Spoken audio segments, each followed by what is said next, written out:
عن رواية العنكبوت للكاتب الدكتور مصطفى محمود. أنا الدكتور محمد داوود، دكتوراه في جراحة المخ والأعصاب. جاء الوقت لأتكلم وأسطر في هذه الأوراق خفايا هذه السنوات الرهيبة التي عشتها، وأكشف عن ذلك السر. من عصر ذلك اليوم البعيد، منذ 6 سنوات، عام 1958، في غرفة الكشف بالعيادة، حينما طرق الباب أول زائر، كان شابا يدعى راغب دميان، مهندس كهربائي.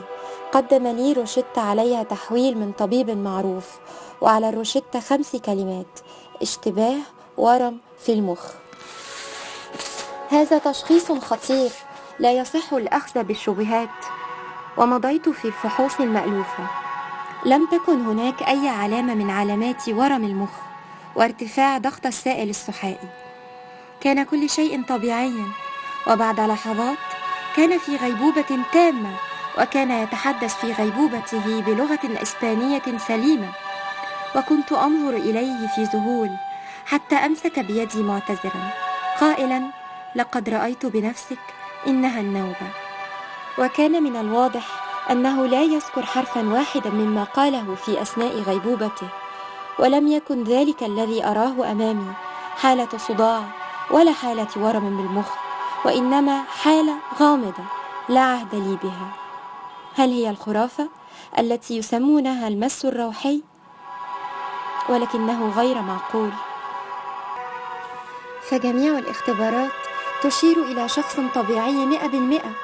الأمل الوحيد الباقي كان الرسم الكهربائي للمخ، وقد أكد لي الرسام الكهربائي أن هناك شيئا ما في المخ هذا الرجل ليس ورما ولا مرضا من الأمراض المعروفة التي درسناها، ولكنه أيضا ليس الطبيعة السوية للمخ العادي.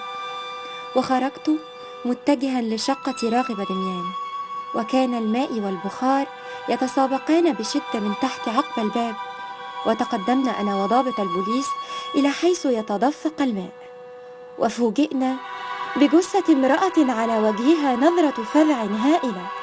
لا شك أنها خطيبته التي قال إنه في طريقه إلى الزواج بها. الطبيب الشرعي قال إنها حالة موت طبيعية نتيجة فزع فجائي، توقف له القلب وشلت له الأعصاب. أصبح التفكير في راغب دميان جزءا لا يتجزأ من حياتي، وأي بحوث غريبة يجريها. إن السر في المخ، وربما أوصلته هذه البحوث إلى رؤى مفزعة. في صفحة الحوادث في جريدة قديمة عن سرقة 10 إبر راديوم، وقد أبلغ عن السرقة مدير القسم المهندس راغب دميان. هذه السرقة التي أبلغ عنها هي من صنع يديه، فلا أحد يسرق راديوم إلا لص عالم ينوي استخدامه. إن راغب دميان لابد أنه يحتفظ بهذه الإبر الثمينة من الراديوم في مكان آخر غير بيته وغير معمله، وعن طريق عداد جيجر الذي يكشف عن أقل إشعاع سوف أستطيع معرفة مكان المعمل السري ومخبأ إبر الراديوم. ورحت أتفحص نوتة دميان من جديد، ووجدت تحت كلمة الجسم الصنوبري 3 خطوط. ما الذي يجعله يفكر في مثل هذا الجسم وهو زائدة في المخ؟ وكان معتقدا في الماضي أنها مركز الاتصالات الروحية، ولكن ما الذي يجري وراءه راغب دميان؟ إن ما يجري وراءه دميان هو اكتشاف سر الحياة. ولاحظت أثناء قيادة عربتي إن مؤشر العداد قد اندفع على الميناء، مشيرا إلى وجود إشاعات راديوم عن قرب، ولم يكن هناك مساكن سوى فيلا.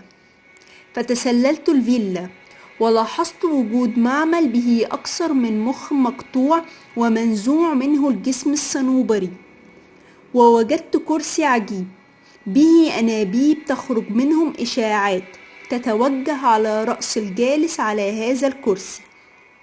وفوجئت بدخول دميان ومعه رجل يعاني من الصلع، وأقنعه إن هذا الجهاز سوف يشفيه.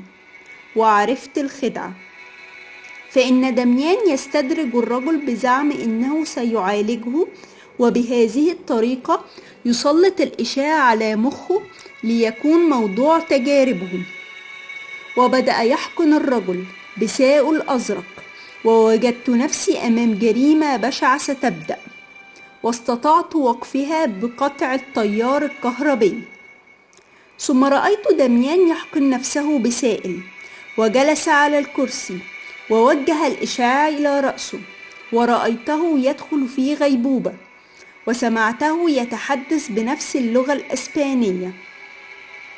وتوصلت إلى تفسير لهذه المعجزة، فإن دميان يعمل على تنبيه الجسم الصنوبري الموجود بالمخ بالإشعاع وبالسائل الأزرق، فتجعله يسمع ويرى من خلال الماضي. ورأيت دميان يدخل ومعه صندوق يحتوي على عنكبوت، وقطعه بمشرط ليحصل على غدته اللعابية من رأسه. واكتشفت في ذلك الوقت إنه يبحث عن سر النشاط والحيوية والنمو والتجديد، ويستخرج خاماته الحية من الأعضاء التي تتصف بهذه الصفات، ويستخلص منها المادة الباعثة للحياة والنماء.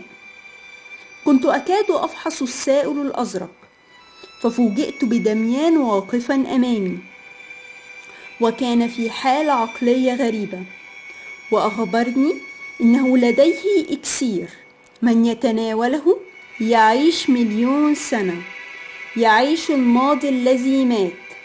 وقبل أن يخبرني بتكوينه انتهت حياة دميان. فقررت أن أتناول الإكسير، وبدأ الإشعاع، فبدأت تتداخل الصور والفترات الزمنية، وعشرات المرات أكتشف نفسي بشخصيات مختلفة. وبعد مرور الوقت توقف الجهاز، ومعنى ذلك إني قد عشت مئات السنين خلال هذه الفترة. كانت أمامي مهمة عسيرة، وهي معرفة تركيب الإكسير، لكن لن أستطيع أن أقاوم رغبتي، وتناولت السائل مرة أخرى، وبعدها جلست أكتب مذكراتي. ثم لاحظت تغيير لون السائل، ولم يعد من الممكن معرفة تركيبه، لقد تحلل إلى مركب جديد، ولم يعد من الممكن أن يؤثر في المخ، وإن العودة إلى ذلك العالم المسحور قد غدت مستحيلة. فأسرعت أملأ الحقنة وأحقنها في ذراعي، كنت أريد أن أطمئن. وكانت هذه آخر ورقة كتبها الدكتور داوود في مذكراته. وبعد ذلك بساعات عثر عليه ميتا في معمل دميان إثر شرارة كهربائية أحرقت المعمل.